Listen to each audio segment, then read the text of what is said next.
Esto es El Lavadero Network, porque la política sucia se lava en casa. Hace uso de la palabra el ciudadano Francisco Ignacio Taibo, director del Fondo de Cultura Económica. Habitualmente no creo en los milagros, pero las cosas que sucedieron ese 5 de mayo de 862, los personajes que ahí intervinieron, la forma como se conjuntaron estos materiales, obliga de repente a decir, ah caray, aquí se produjo un milagro. Vean el marco en el que está dándose la situación. La triple invasión franco-hispano-francesa se ha desarticulado gracias a las habilidades de Juárez diplomáticas, y los franceses desenmascaran el verdadero sentido de su intervención: no cobrar una deuda que además es fraudulenta e inexistente, sino controlar un país, dominarlo, y avanza. ¿Qué se les opone? Se les opone la división de Oriente, un ejército de unos 5,000 hombres en condiciones muy precarias. Leyendo la correspondencia de Zaragoza, descubres que la mitad de ellos no traen zapatos, que no tienen rifles para todos.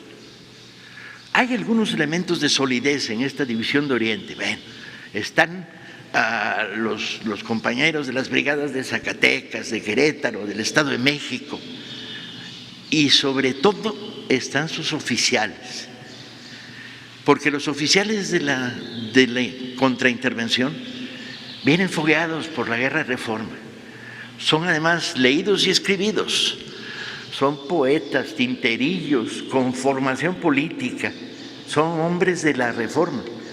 Estos oficiales medios, tenientes, capitanes, mayores, y son la solidez de la división, que viene muy desarticulada económicamente, pasando hambres en su retirada desde Veracruz.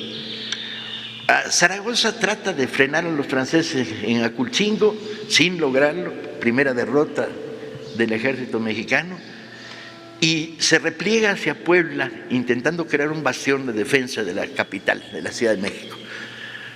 Se dice, y de repente esto sorprende, que enfrentamos al mejor ejército del mundo. Yo toda mi vida, antes de haber estudiado el problema en serio, dije, nah, esto es demagogia nacional, esto es el mejor ejército del mundo, eran los franceses que hay. Y cuando empiezas a analizarlo, sí era el mejor ejército del mundo. Los batallones que intervienen en esta primera campaña vienen fogueados por la guerra de Italia, la guerra de Crimea, la guerra en Argelia, mandos medios muy capaces, surgidos de las academias de guerra, y un armamento muy superior. El fusil Minuet que traen te hace puntería a 700 metros. Piensen de repente, cuando dos ejércitos se enfrentan, que el ejército que te dispara desde 700 metros tira y da, y tú tienes que esperar a que se acerquen a 150 metros para que tus malvados, obsoletos rifles Baker que tienes en el ejército mexicano hagan puntería. Tienes que resistir 350 metros de ellos disparando y tú sin disparar. Pero además el ejército mexicano con suerte trae Baker. En el ejército mexicano hay espingardas, hay fusiles de arcabuces de la época de la Guerra de Independencia, y en algunos casos ni eso. Acompañan en la retirada desde Veracruz los artilleros jarochos, muy importantes en esta batalla, van a ser definitivos porque saben el oficio, pero el problema es que no hay fusiles para ellos. Atienden la artillería que se trajo penosamente desde Veracruz. Piensen echarse las cumbas de Maltrata empujando cañones de 700 kilos, ¿sí? Y esos eran los chiquitos, porque había unos cañonzotes que se trajeron de Veracruz que subirlos por ese era casi imposible, no había mulas ni hombres que pudieran llevarlos hasta la cima y bajarlos hacia Puebla. Este ejército hambriento, descalzo, mal armado, se va a enfrentar a este sector de los mejores del mundo franceses. El equivalente es el mismo, 5.000 de un lado, 5.000 del otro, hombres. No se mide por cantidad, sino por capacidad de fuego. De un lado, Lorenzés, el general francés, pues es un prepotente y un pedante, y en lenguaje de todos los días un tarado. Viene animado por espíritu de grandeza, viene haciendo discursos ridículos desde esta pirámide, imitando a Napoleón cuando estuvo en las pirámides de Egipto. Desde esta pirámide hemos conquistado México. La pirámide de un túmulo funerario ahí en Veracruz no daba para más. Y viene con toda la prepotencia de un general en territorio extranjero que la primera vez que choca logra romper rápidamente el frente republicano. Del otro lado, Zaragoza. Zaragoza es todo un personaje. ¿Cómo no lo vamos a querer? ¿Cómo de veras no lo vamos a querer? Es un soldado del pueblo. Trabajaba en una sastrería. Ha sido elegido por sus hombres como guardia nacional oficial, fue subiendo la escala. Estuvo en todas las batallas de la Guerra de Reforma. ¿Sí? Humilde, con voz finita, atiplada.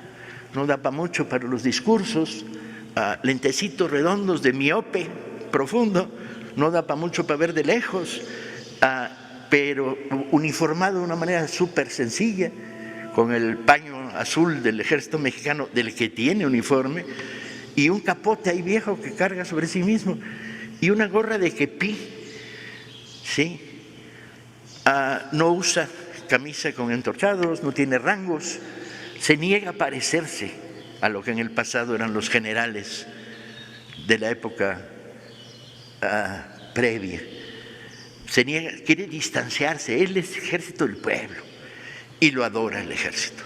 Lo adora el ejército. El ejército de Oriente, que serían llamados luego por las crónicas francesas los Zaragozas, lo adora, porque todo el día está tratando de conseguir comida, tratando de conseguir zapatos, cuidando a la gente, animando, estimulando. Llega a Puebla y se encuentra con una Puebla que no le gustó demasiado. Y haciendo justicia a la historia, si lees las cartas de Zaragoza al ministro de la Guerra, Blanco, y al propio Juárez, vas a descubrir que andaba irritado. Se le niega por parte de la oligarquía poblana apoyos, no les dan comida, no les dan dinero, todo lo contrario, ponen reservas. Llega un momento en que Zaragoza dice, dan ganas de voltear los cañones y tirar para adentro. De ese tamaño está su conflicto con la reacción. Y es que el país está cortado. No solo hay una república en defensa de la invasión extranjera, también hay una antirrepública conservadora que ha estado combatiendo con las armas. De hecho, el día previo a la batalla, un ingeniero poblano cuyo nombre no he podido descubrir para sacarlo a la luz, llega a contarle a los franceses cómo está la disposición defensiva de los fortines de Loreto y Guadalupe. Ese desgraciado, lamentablemente, las crónicas no me han permitido ponerle nombre y apellido. Y Leonardo Márquez, el asesino de Ocampo, está con una fuerza armada de caballería ofreciéndose a apoyar a los franceses en las afueras de Puebla. Así la situación, el momento se vuelve terrible. ¿Qué puede hacer Zaragoza?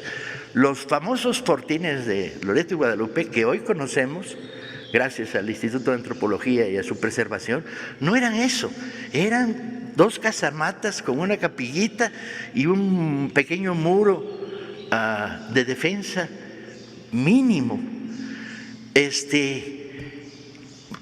Lean las cartas, es verdaderamente terrible. ¿Qué pide Zaragoza a Juárez? Presidente, mándeme picos y palas para levantar la defensa desde la Ciudad de México. Los batallones de la Ciudad de México todavía no están integrados, el ejército no puede crecer, los de Sinaloa no llegan, los del Bajío no llegan. Y ahí está Zaragoza con 5,000 hombres y con la derrota de Aculcingo en las espaldas, esperando a los franceses que suben por la garita de Amozoc. Zaragoza lo que hace es una línea defensiva, el punto de apoyo de los 2 fuertes, ¿no?, con la artillería jarocha que logró jalar, los batallones que más confianza le dan, y una extensión de la línea que termina con las pequeñas caballerías que tiene, que no son gran cosa, y la división, que no es tal, de oaxaqueños que comanda Porfirio Díaz. Por cierto que la división de oaxaqueños trae 1/3 de lo que debía traer. 2/3 murieron un mes antes en un accidente cuando explotó un polvorín. O sea, están mermados al 30%. Y entonces este frente que ocupa cuando lo ordena Zaragoza para recibir el primer impacto francés, pues es un frente de unos 4 o 5 kilómetros, 5,000 metros. Amenaza lluvia. ¿Y qué hace Zaragoza? En la madrugada del 5 recorre la línea. Imagínenselo, porque estas cosas la historia es ponerse ahí, vivir. Y se echa el discurso más loco que yo haya leído jamás en un libro de historia. Va a caballo, con su capote, su kepí, sus lentes de miope, y repite cada X metro o cada X cantidad de metros. Dice, tenemos enfrente el mejor ejército del mundo, pero nosotros somos los mejores hijos de México. Ignacio, contrólate. ¿Cómo que tenemos? ¿Cómo le dices a un ejército que lo que tiene enfrente es el mejor ejército del mundo? Y termina, pero nosotros somos los mejores hijos de México. Piensen que un discurso como este, que está testimoniado varias veces, cuando va recorriendo una línea de 4 en fondo, digamos, cada 20 metros lo repites. Y entonces lo que vas construyendo es un eco. Y que además en 4 metros con la voz de Zaragoza no da para mucho, entonces el que está hasta atrás dice, ¿qué dijo? Y entonces vas construyendo un segundo eco, un eco que suena cuando dice, pero nosotros somos los mejores hijos de México. 6 kilómetros construyendo este eco. Y cuando les decía que no creo en los milagros, caray, no puedes menos que quedar absolutamente conmovido por un llamado como ese. Cuando los franceses se despliegan, cometen un error táctico gravísimo, que es de frente. ¿Cómo de frente? Puebla, cuando ha sido tomada a lo largo de la guerra, se le hizo por un ángulo donde no hay defensas. No, de frente. Directamente, destruyamos los fortines de Loreto y Guadalupe, entramos a la ciudad y luego nos vamos paseando la Ciudad de México, diría Lorenzés. Y cuando Zaragoza descubre esta maniobra de los franceses, cambia su línea. La aprieta en la zona de los cerros, pone batallones de refuerzo, ahí está Berriozábal, ¿sí? En la retaguardia Mariano Escobedo, Negrete, un general chaparrito que está en el lugar equivocado, pero para su gloria. Fue general conservador durante la guerra de Reforma, pero a la hora de la invasión dice, señor presidente, yo ahora sí vengo al bando bueno, el bando de la defensa de la patria. Ahí están, en el refuerzo. Y se produce una batalla extraña, porque la artillería francesa no puede operar bien, las zonas de disparo de la artillería pesada no intervienen y la ligera tiene que acercarse mucho hasta caer en el terreno de los cañones veracruzanos. Primer choque, los suavos, excelente ejército de línea, llegan hasta las primeras líneas, son repelidos por el fuego de los cañones, etc. Segundo choque de los suavos, valientes y disciplinados, ¿sí? Llegan hasta la segunda línea, están a metros de las trincheras. Y ahí se producen acontecimientos que otra vez te colocan en el terreno de no me lo acabo de creer. Por ejemplo, Constantino Escalante, el gran grabador de la época, registra el momento en que un artillero veracruzano le tira una bala con la mano al suavo.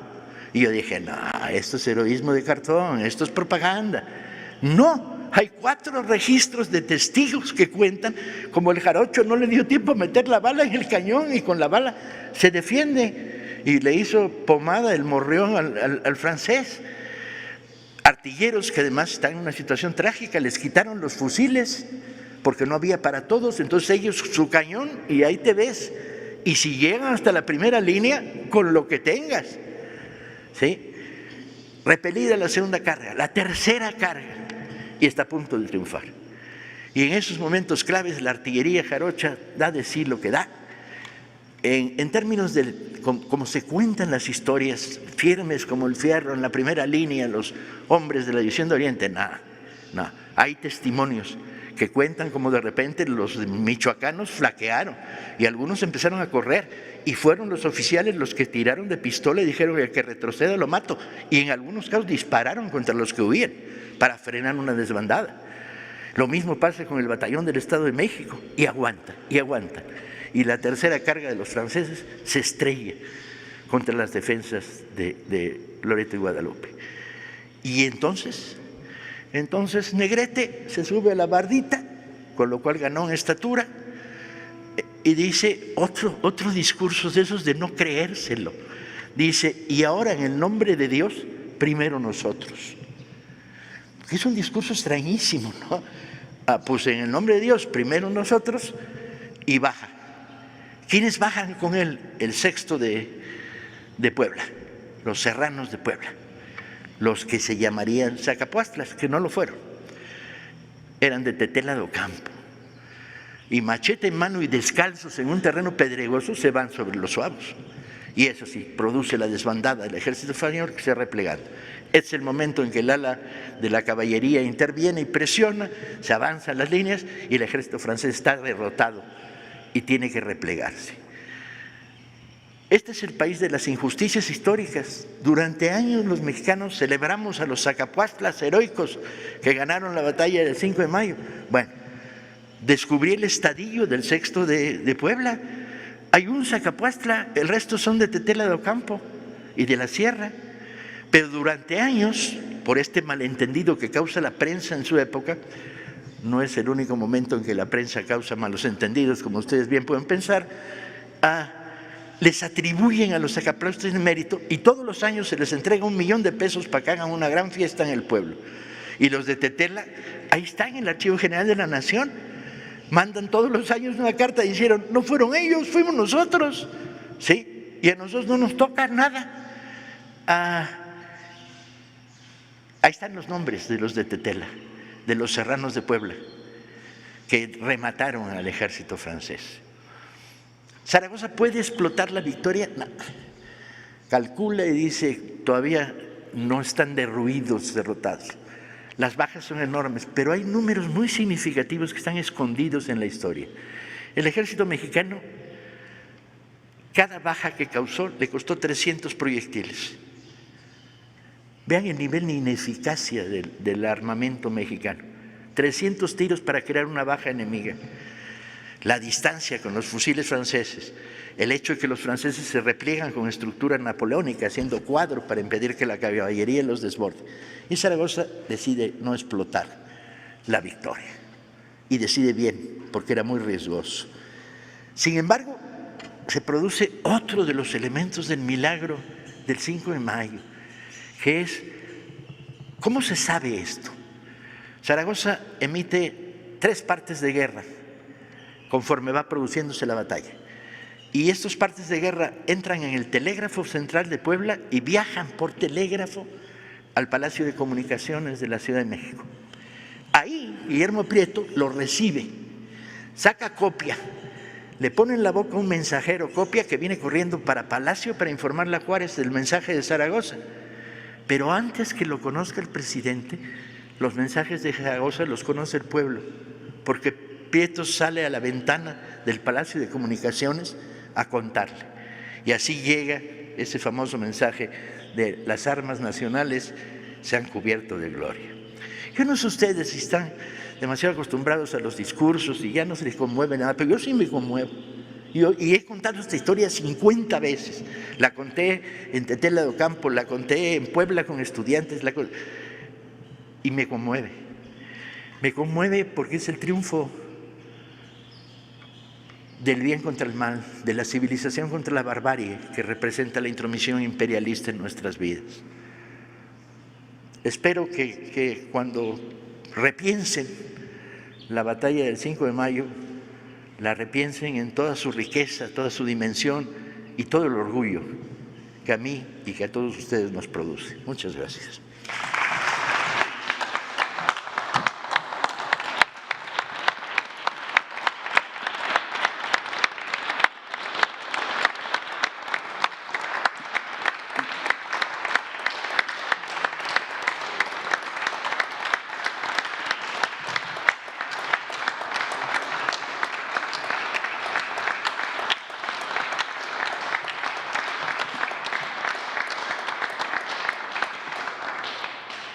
Escuchemos el mensaje que dirige el general Luis Crescencio Sandoval González, secretario de la Defensa Nacional.